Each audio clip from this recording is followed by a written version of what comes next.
Hey everybody, and welcome back to another episode of Tanner's Favorite Things. I'm Tanner Knight, and today we have our trusty old DOD American Metal FX56 pedal. This is Gregg's old pedal. I did a video on it earlier. I'll link that video in the description. And if you'll recall from that video, this thing had some issues, especially on the distortion channel. So today I'm going to take it apart. I'm going to use a product that I just received in the mail, Peavey's Funk Out. This is basically their electric contact cleaner, and we're going to take this thing apart and see exactly why these pots sound so crappy.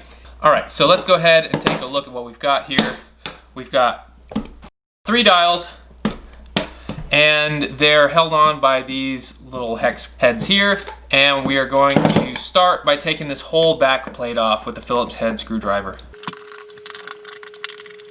These threads are barely grabbing anything.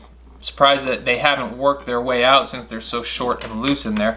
But you can see that our little battery compartment pops off when it does not have pressure on it from the back lid. So there's that. Just a piece of steel here with the foot plate on it. Then under here we have foam covering our circuit board. And really nice yellow and black componentry. Let's see if we can work this thing out of here and clean these pots. I think the first thing we have to do is take the side off. Alright, let's try this one here. And luckily we don't need to get the whole ratchet out. We can just use this socket here.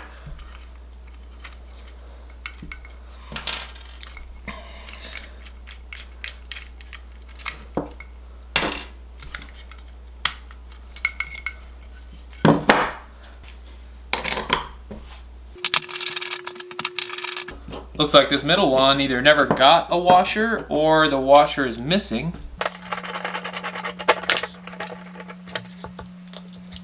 Alright, so there's all the hardware. Let's see if this thing pops out of here.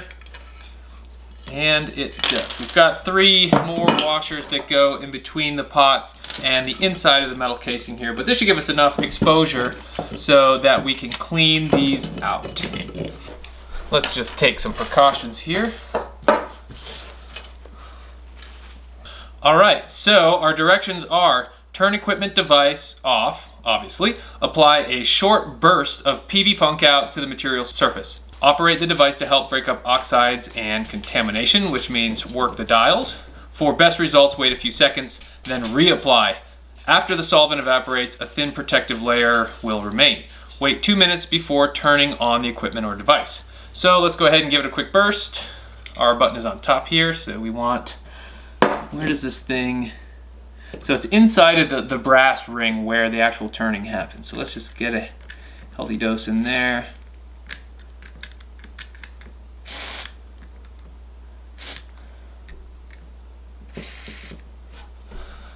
Alright, it says let it wait a few seconds and then reapply. So it should evaporate. This is a solvent, by the way, similar to WD-40, but I think it has a special formula specific to high-end electronics.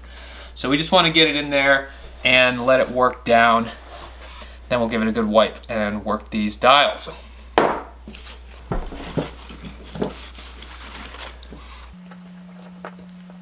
So by working the dials, you're just kind of working the formula into the crevices, cleaning out any contamination.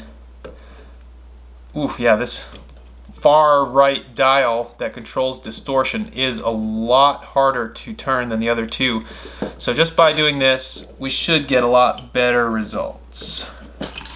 Alright, so that should be good.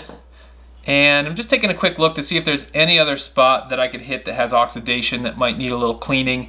And it doesn't look like we have any to worry about. So you can see the construction of the pedal though. You can see that these 2 input outputs just live in this slot right here, which is right underneath the DOD plate.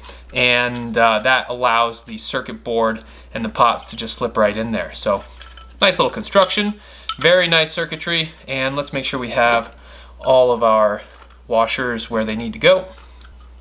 So these are the washers that go on the back. And it looks like I didn't even need to take these off. So I'm gonna go ahead and put these back on first, just in case they're hard to get in there with the circuit board on there. There, that way those will not get lost inside the body of the pedal. So the other thing to be wary about is this 9-volt battery connector here. Looks like it's kind of worked its way in between these pots. We don't want that to be the case, so just make sure that those are kind of out of the way.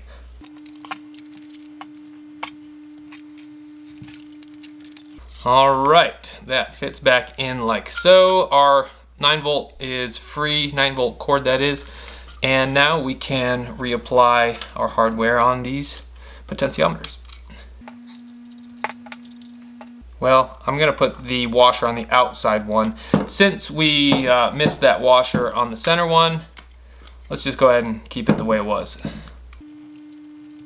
And washerless on the center.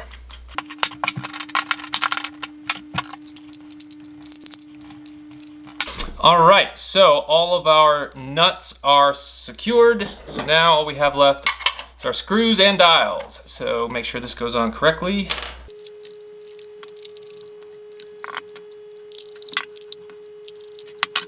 Okay, make sure that our potentiometers are in the 0 position, and that way we can line up our dials perfectly. That way when we turn it on, we know that we're at 0, 0, 0, and we can go from there. So, pretty quick little potentiometer clean, but hopefully that will have done the trick, and this distortion dial will give us some feedback. So let's plug her in and see what we got.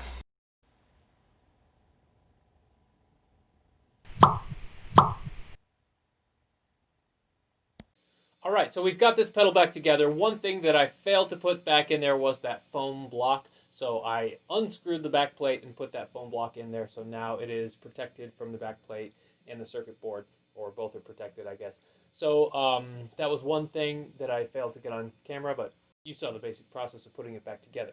So what we've got here is our 1996 Gibson SG Standard, one of my newer guitars. I have it plugged directly into the Marshall, which is in fact not plugged directly into the Marshall because I have this DOD American Metal FX56 pedal in between. So braided cable into the input of the American Metal with the output going directly into channel 2 of the Marshall. Alright, I obviously have been playing with this just to make sure that everything works out alright, and it does. So let's just wind this all the way back and go ahead and engage this. So here we go. Before I do press that button, our signal chain today, we have 2 microphones capturing the sound out of this cabinet. So Marshall head into our Avatar 2x12 cabinet with Celestion greenback speakers, 25 watts apiece, 450 watts total. And our sound is being captured by our Sennheiser E906 in channel 1 and our condenser mic, the Audio-Technica AT4033 SE in channel 2. Both of those are being fed into my Focusrite 18i20 interface, being captured by the DAW. Alright, so here we go, just clean tones.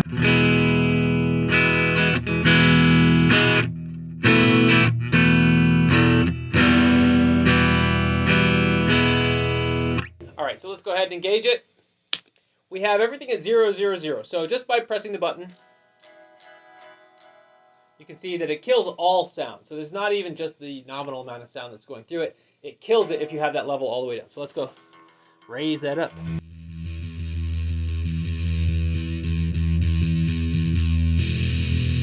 So that's level at about 4 or 40% right there, not quite halfway. I found that this is about as loud as I could get it before it was just absolutely deafening. We might try an experiment here in a second, but that's just level. If we mess with the present,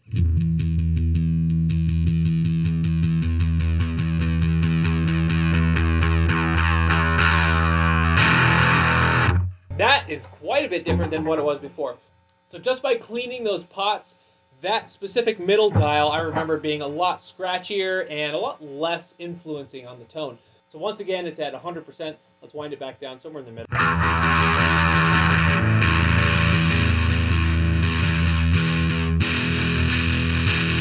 Right, that's okay. That's not a terrible sound. I think with these Celestion greenbacks, it does get a little bit flubby. Might need something a little tighter like a V30 or something to really drive the sound, but I figured this was as good a combination as we could get.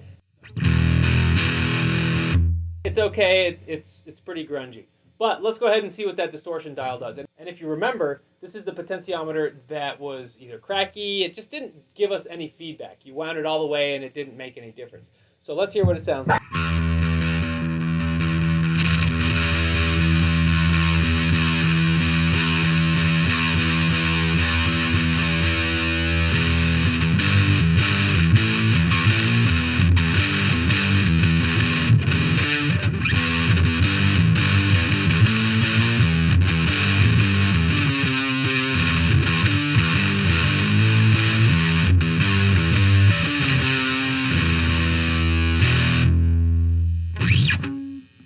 So it sounds pretty good. I like that sound. That's American sounding distortion.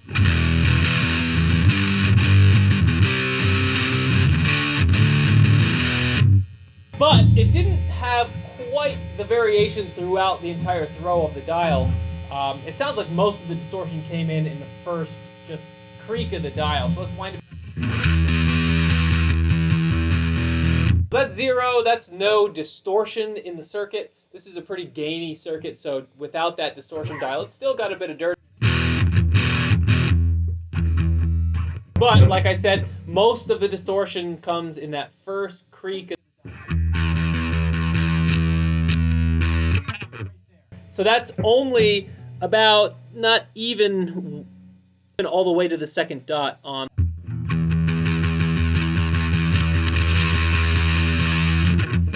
And then from here to the end of the dial, I don't hear too much of a difference, kind of like it was before, but a little better. Definitely not as scratchy.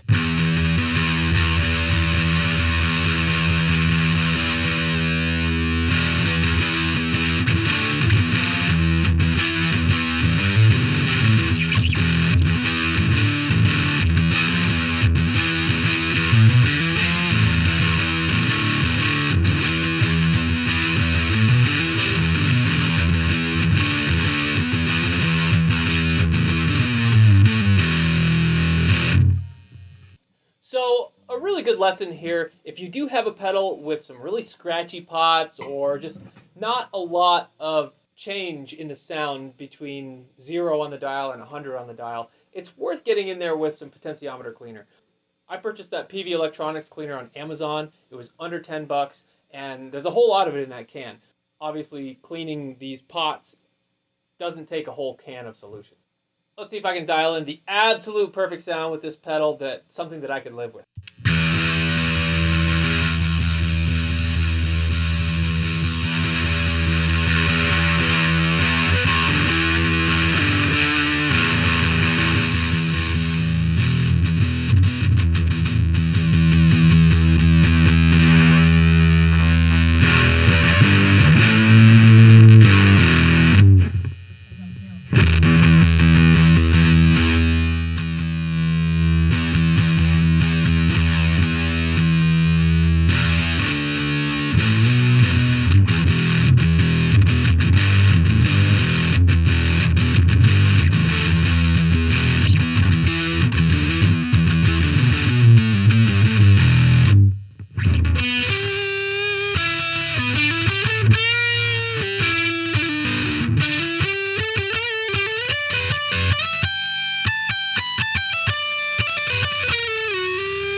So again, is this my favorite pedal? No, it's not.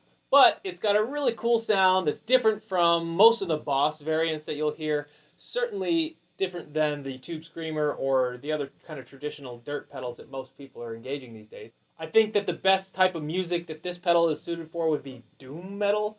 I'm not really a doom metal aficionado, so I can't really speak too much to that genre of music, but from what I know, this thing would, well, maybe even this thing paired with the orange would be the Doom Machine, which maybe we'll do a video on that later. But either way, you'd think that a 50-watt Marshall head, such as this Plexi here, would be able to provide enough balls to make this thing sound awesome. So it's got a cool circuit, nice pedal, slightly different than what I'm used to, for sure. Once again, I'd like to give a shout out to Gregg for letting me borrow this pedal. I think that it's got a lot more potential now that we clean those pots, no pun intended, and this thing gets to live a little bit longer. So luckily it's not hard if you guys want to try this at home if you have pedals with scratchy pots, or if you have an amplifier with a scratchy pot as well. It's the same exact process. Amps, guitars, pedals, they all have pretty much the same style of potentiometers, and you can clean them with that solution. So I hope you guys like this content. If you do, feel free to like and subscribe, and thanks again. We'll see you on the next one.